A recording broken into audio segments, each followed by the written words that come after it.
பாக்கியம் நிறைந்த ரமலான் மாதத்தின் கடைசி பத்திலே நாம் வீற்றிருக்கிறோம்.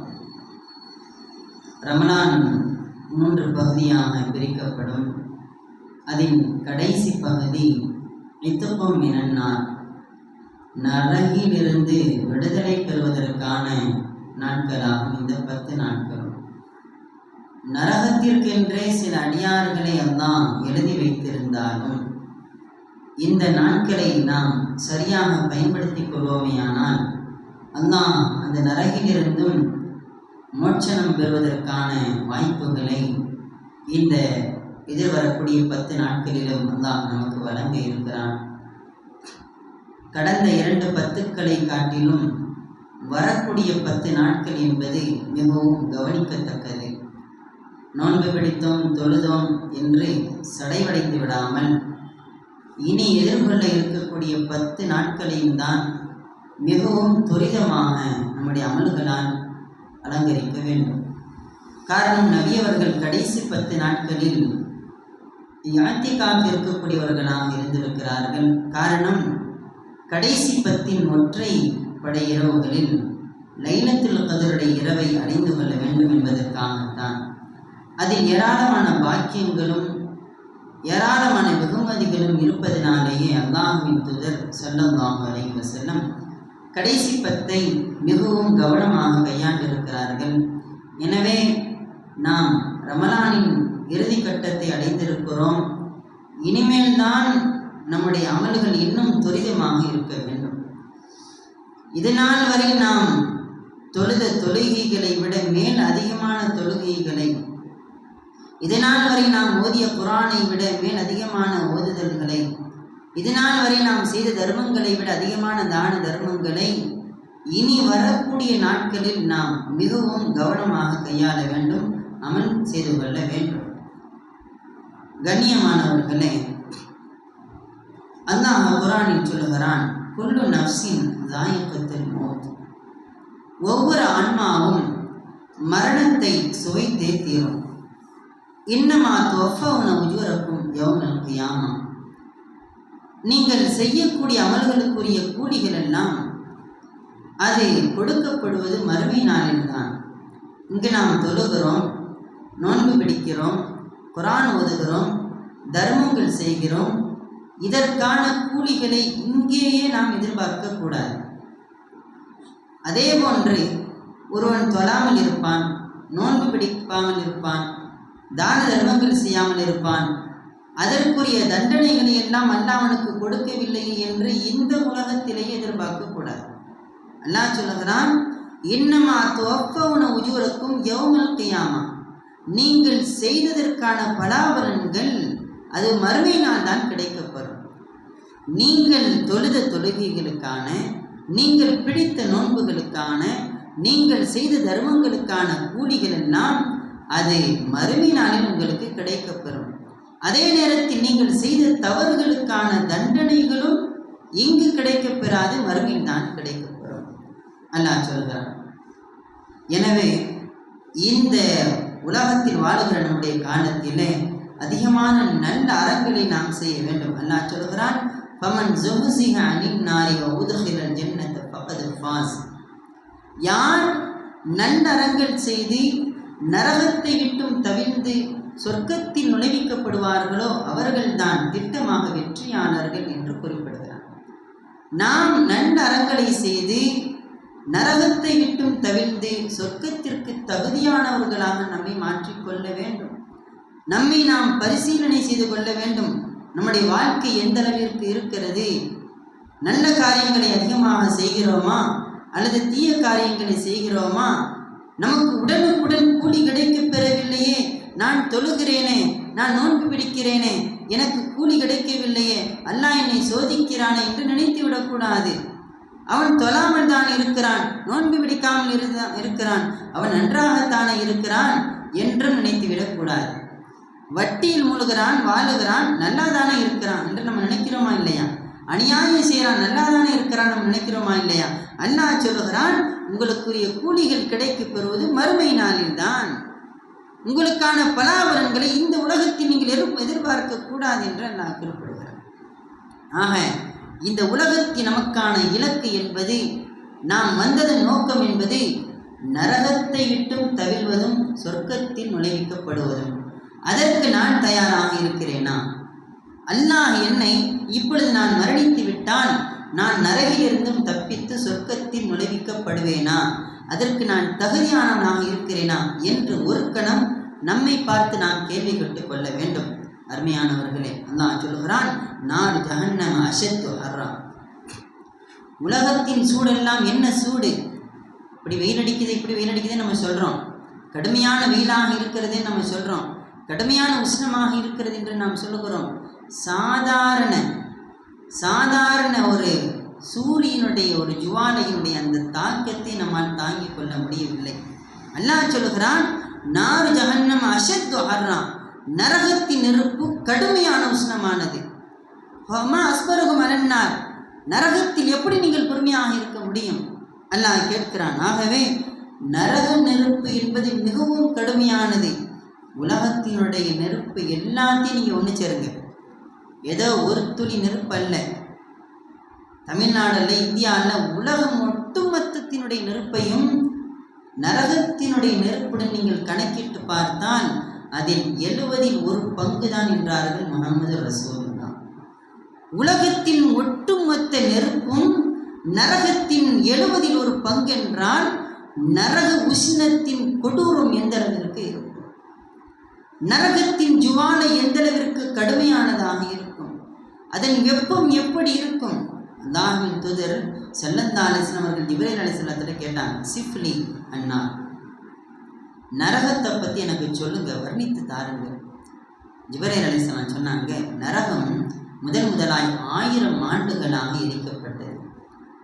1000 ஆண்டுகளாக எரிக்கப்பட்டதும் அது அப்படியே சிவப்பு நிறமாக மாறியது. மீண்டும் அது 1000 ஆண்டுகளாக எரிக்கப்பட்டது, அது வெண்மை நிறமாக மாறியது. மீண்டும் அது 1000 ஆண்டுகளாக எரிக்கப்பட்டது, அது கடுமையான இருளாக, கடுமையான கருப்பாக மாறிவிட்டது. நரகத்தின் நெருப்பு என்பது மிகவும் கருமையானது. அது கருமையான நிறம் கொண்டது என்றார்கள் முஹம்மது ரசூலுல்லாஹி ஸல்லல்லாஹு அலைஹி வஸல்லம் இடத்திலே ஜிப்ரீல் அலைஹிஸ்ஸலாம் அவர்கள். ஒரு நிமிஷம் பத்தின நெருப்பு, ஒரு தீக்குச்சியை நம்ம பத்துறோம், அது நம்ம மேலே விழுந்துட்டாலே நம்ம துடிச்சு போயிடுறோம். 1000 அல்ல, 2000 அல்ல, 3000 ஆண்டுகளாய் எரிக்கப்பட்ட நரகம் அது எவ்வளவு கொடூரமாயிருக்கும். அல்லாஹ்வின் தூதர் நபிகள் நாயகம் முஹம்மது ரசூலுல்லாஹ் ஸல்லல்லாஹு அலைஹி வஸல்லம் அவர்கள் கூறினார்கள், நரகத்திலேயே ரொம்ப லேசான தண்டனை என்ன தெரியுமா? நரகத்தில் ரொம்ப லேசான தண்டனை. அவருக்கு ஒரு 2 காரணிகள் கொடுக்கப்படும், நெருப்பாலான காரணிகள். அதை அவர் போடுவார். போட்டதும் அவருடைய மூளை கொதித்து அப்படியே மூளையெல்லாம் உருகிவிடும். சாதாரணமாக நம்ம நினைக்கிறோம், வெறுமன வார்த்தை சொல்லுக்கு பலன் இருக்காது, அந்த அளவிற்கு தாக்கம் இருக்காது. அதை கற்பனை செய்து பாருங்கள். சாதாரண தீ பிளம்பிற்கு நம்முடைய உடல் தடுமாறுகிறது, நிலை குலைகிறது என்றால், நெருப்பாலான செருப்புகள் அணிவிக்கப்படுகிற பொழுது மூளை உருகி ஊற்றிவிடும் என்று சொன்னால் நம்முடைய நிலை எந்த அளவிற்கு மோசமாயிருக்கும்? அல்லாஹ் பாதுகாக்க வேண்டும். இத்தனைக்கும் இதில் கொடுமை என்னவென்றால், அதுதான் மிக லேசான தண்டனை நரகத்திலே. அப்படியானால் கொடூரமான தண்டனைகள் எல்லாம் எப்படி இருக்கும்? நபிகள் நாயகம் ஸல்லல்லாஹு அலைஹி வஸல்லம் அவர்கள் கூறினார்கள், நரகத்தில் நிம்மதியாக தூங்க முடியாது, நரகத்தில் நிம்மதியாக உறங்க முடியாது, நிம்மதியாக எதையும் சாப்பிட முடியாது, நிம்மதியாக நடக்க முடியாது. காரணம், நீங்கள் நடக்கக்கூடிய அந்த நடைபாதை நெருப்புகளாக இருக்கும். நாம் அமரக்கூடிய இடம் நெருப்பாக இருக்கும். நாம் உடுத்தும் உடை நெருப்பாக இருக்கும். நாம் அணியும் செருப்பு நெருப்பாக இருக்கும். நாம் உண்ணும் உணவு நரகவாசிகள் மேலிலிருந்து வலிக்கக்கூடிய அந்த சீலும் சலங்களுமாயிருக்கும். நாம் உண்ணக்கூடிய உணவுகள் எல்லாம் ஜக்கும் என்று சொல்லப்படக்கூடிய கள்ளி செடிகளாக இருக்கும். எப்படி சாத்தியப்படும்? என்னுடைய நடை நெருப்பின் மீது என்றால், என்னுடைய உடை நெருப்பாலானது என்றால், என்னுடைய ஒட்டுமொத்தமும் நெருப்பானது என்றால், ஒவ்வொரு மனிதனுடைய கண்களும் நெருப்பு பிளம்பாய் மாறிவிடும், உதடுகள் நெருப்பு பிளம்புகளாய் மாறிவிடும், ஒவ்வொரு மனிதனுடைய ஒட்டுமொத்த உடலும் நெருப்பாலேயே மாறிவிடும். ஆனால் மரணிக்க இயலாது. அதுதான் மிகப்பெரிய கொடுமை. லா யமுத்து ஃபிஹா வலா யஹ்யா. நரகவாசிகள் எங்கே எங்களுடைய கதையை முடித்து விடுங்கள் என்று கேட்பார்கள். ஒரு நாளாவது எங்களுக்கு தண்டனையை குறைத்து தாருங்கள், அல்லது ஒட்டுமொத்தமாக எங்களை அழித்து விடுங்கள் என்று கேட்ட பொழுதும் கூட அவர்களுக்கு அது கொடுக்கப்படாது. இன்னும் மாக்கிசும், இதிலே நீங்கள் தரிப்பட்டிருங்கள் என்றுதான் சொல்லப்படும். நீங்கள் உலகத்தில் இறைவனை மறந்து வாழ்ந்ததினாலே இன்று அல்லாஹ் உங்களை மறந்து விட்டான், இதிலேயே கிடந்து விடுங்கள் என்று அவர்களுக்கு சொல்லப்படும். மரணிப்பதற்கு கூட அங்கே முடியாது. கடுமையான தலைவலி கொஞ்ச நேரம் இருக்கும், போயிருமா இல்லையா?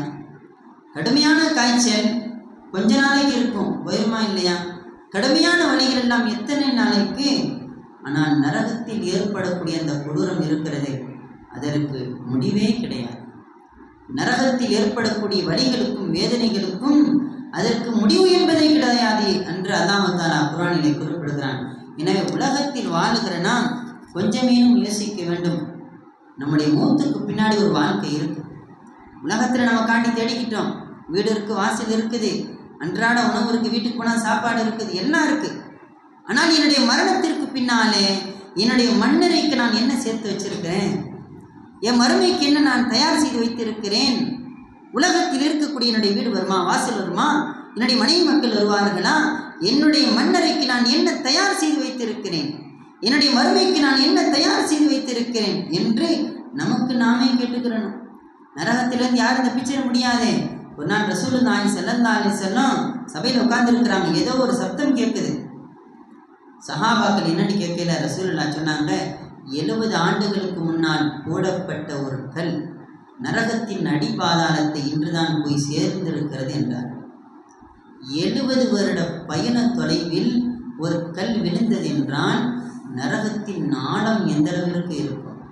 சாதாரண சவரில் ஏறி குதிச்சு வர்றதுக்கு 70 ஆண்டுகள் பயணம் செய்தாலும் அதை நாம் கடந்து விட முடியாது. அந்த அளவிற்கு கொடூரமானது. நரகத்தின் உணவுகள் எல்லாம் ஒட்டுமொத்தமும் மிக மிக மோசமானதாக இருக்கும். நரகத்தின் குடிபானங்கள் எல்லாம் நரகவாசிகளுடைய சீல் சலங்களாக தான் இருக்கும் என்று எல்லாம் சொல்லுகிறான். அவங்க இருக்கக்கூடிய அந்த சாதாரண வெயில் அடிக்குது, தண்ணி தாகம் வருதா இல்லையா? தண்ணியை குடிக்கணும்னு நினைக்கிறோமா இல்லையா? ஜில்லுண்டு குடிக்கணும்னு நினைக்கிறோமா இல்லை? இன்னைக்கு அந்த நம்ம நோன்பா இருக்கிறோம் சொல்கிறேன் மற்ற வெயில் காலங்களில். ஆனால் இந்த ஒரு உஷ்ணத்துக்கு நம்மளால் ஈடு கொடுக்க முடியலையே. நரகம் 3000 ஆண்டுகள் எரிக்கப்பட்டது, அதற்கு ஈடுகட்ட என்ன செய்வோம்? தண்ணின்னு எல்லாரும் கத்துவாங்க, கதறுவாங்க, அலறுவாங்க. அவர்களுக்கு கொடுக்கக்கூடிய குடிபானம் நரகத்தில் சூடு செய்யப்பட்ட சுடு தண்ணீர். சூடு தண்ணீர்னு சொன்னால் சாதாரண தண்ணீர் இல்லை, அந்த நரகவாசிகளுடைய சீல்களையும் சலங்களையும் சுட வைத்து கொடுக்கப்படும். அதையும் குடிப்பார்கள். காரணம் தாகத்தினுடைய உச்சத்தினாலே. குடித்தவர்களுடைய குடல்கள் எல்லாம் அப்படியே கிழிந்து போகும் என்று அல்லாஹ் குர்ஆனிலே குறிப்பிடுகின்றான். என்ன செய்ய முடியும்? சாதாரண சுடுதண்ணியை குடித்தால குடல் விந்துடும். கடுமையான சூட்டினால் சூடேற்றப்பட்ட சீல்களும் சலங்களும்னாலே நம்முடைய நிலை மிக மிக மோசமாகிவிடும் என்று அல்லாஹ் குர்ஆனில் குறிப்பிடுகின்றான். அதே போன்று நரகத்தில் நெருப்பு, எங்கே பார்த்தா நெருப்பு தான். அல்லாஹ் பாதுகாக்கணும். சொன்னது போல நடக்கிற இடம், உட்காரக்கூடிய இடம், உடுத்துகிற உடை எல்லாமே நெருப்பு தான். அதே போன்று அதில் இருக்கக்கூடிய விஷ ஜந்துக்கள் ஸல்லல்லாஹு அலைஹி வஸல்லம் சொன்னாங்க, அதனுடைய பாம்புகள் எல்லாம் ஒட்டகத்தின் கழுத்துக்களை போல நீளதாக இருக்கும். சுமார் 40 மைல் தொலைவில் இருக்குமா ஒவ்வொரு பாம்பும். இது சின்ன சின்ன குட்டி குட்டி பாம்பு இருக்க, பெரும் பெரும் பாம்புகள். தேவொன்று அங்குள்ள தேளுகள் எல்லாம் அருமை நாயகம் ஸல்லல்லாஹு அலைஹி வஸல்லம் அவர்கள் சொன்னார்கள், அதுவெல்லாம் பெரும் பெரும் கோவேரி கழுதைகள் போல இருக்கும்.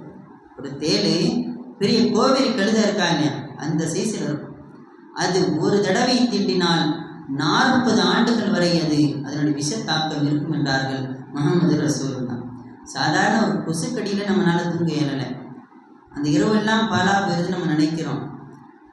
ஒரே ஒரு தேளினுடைய விஷஜந்தி 40 ஆண்டுகள் வரை நீடிக்கும் என்றால், அதில் ஒரு புறம் நெருப்பினுடைய அட்டகாசம் என்றால், இன்னொரு புறம் பாம்பினுடைய தீங்கு என்றால், இன்னொரு புறம் தேளினுடைய விஷஜந்துக்களுடைய விஷத்தனம் என்றால் எப்படி நிம்மதியாக வாழ முடியும் நரகத்தில்? அதனால்தான் அல்லாஹ் தஆலா நரகத்தை குர்ஆனிலே பல்வேறு இடங்களில் எச்சரிக்கை செய்கிறான்.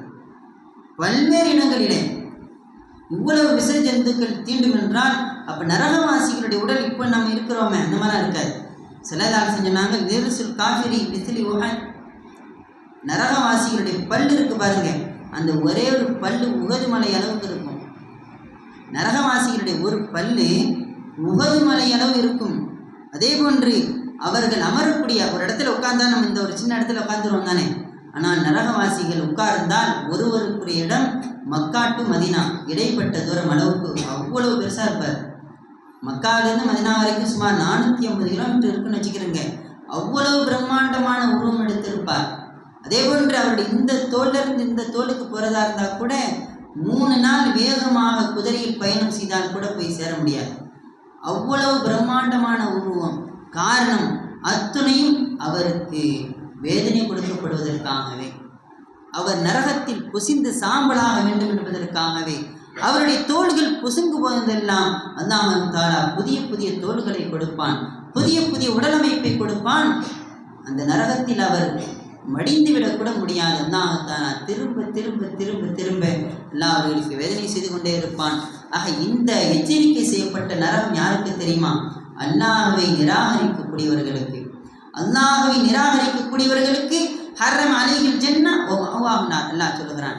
அவனுக்கு நிகராக எவரையேனும் நீங்கள் வணங்குவீர்களே ஆனால் அவர்களுக்குரிய தங்குமிடம் நரகம் என்று அல்லாஹ் சொல்கிறான்.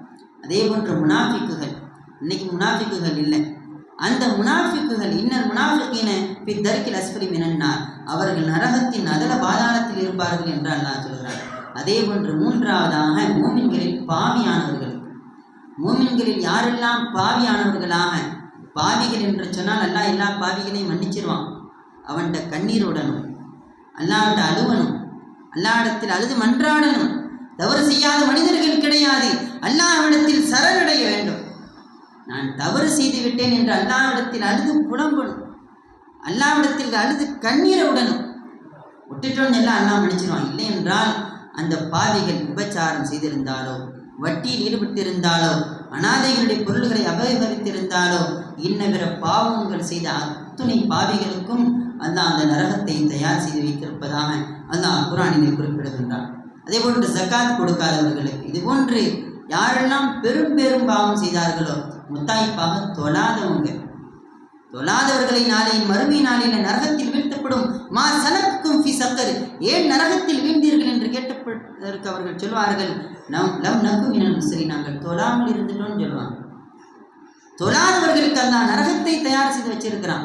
இன்னைக்கு நம்ம ஜும்மாவுடைய தொழுகைக்கு வந்திருக்கிறோம். இது போன்ற தொழுகையாளிகளாக எல்லா தொழுகைகளுக்கும் மாறணும். வெறுமனே ஜும்மாவுடைய தொழுகை மாத்திரம் நம்மை நரகையை நெருப்பி விற்றும் பாதுகாத்து விடாது.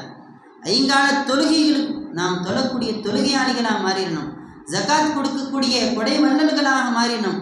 அல்லாஹ் சொல்றான், அல்லாஹ்வுடைய ரசூல் சொன்னாங்க, இத்தகுன்னார உலக விஷயத்தை தம்புறா, ஒரு பேரிச்சம்பழத்தில் பாதியை கொடுத்தாச்சு நீங்கள் நரக நெருப்பி விட்டு உங்களை தற்காத்து கொள்ளுங்கள், நீங்களும் உங்களுடைய குடும்பத்தாரின் நரகில் இருந்தும் பாதுகாத்துக் கொள்ளுங்கள் என்று அல்லாஹ் குர்ஆனிலே குறிப்பிடுகின்றான். நாளை மறுமையில் என் பிள்ளைய வாச்சி நரகத்தில் போட்டுருங்கன்னு நம்ம சொல்ல வருவோம். என் மனைவியை தூக்கி நரகத்தில் யார்தான் நீ போட்டுரு, எங்கள் அம்மா அப்பாவை தூக்கி நரகத்தில் போட்டுரு, என்னை விட்டுன்னு நம்ம சொல்ல வருவோம். காரணம் நரகத்தினுடைய கொடூரமும் அதனுடைய உஷ்ணமும் அதில் இருக்கக்கூடிய விசஜந்தக்களுடைய தீங்குகளையும் எவராலும் தாங்க முடியாது. யாருதான் யாரை வேண்டாலும் நீ நரகத்தில் போட்டுரு, என்னை மட்டும் விட்டுருன்னு சொல்ல நம்ம ரெடியாக இருப்போம். அல்லாஹ் பாதுகாக்கணும். இது போன்ற நிலை வரக்கூடாதுன்னு சொன்னால் முதல் விஷயம் தொழுகையாளிகளாக மாறணும். இரண்டாவது விஷயம், இந்த நோம்புடைய காலத்தில் அதிகமாக தான தர்மங்கள் செய்யணும். நம்மளால் முடிஞ்ச அளவுக்கு ரசூலுல்லாஹ் சொன்னாங்க, பாதி பேரிச்சம்பழம் கொடுத்தா கூட நீங்கள் நரகத்தை விட்டு தெரிந்து கொள்வீர்கள் என்றார்கள். ஆக தர்மம் செய்யக்கூடியவர்களாக இந்த நோன்புடைய கடைசி 10 நம்ம அதிகமாக நம்மளை உருவாக்கிக்கிறோம். எல்லாம் தான்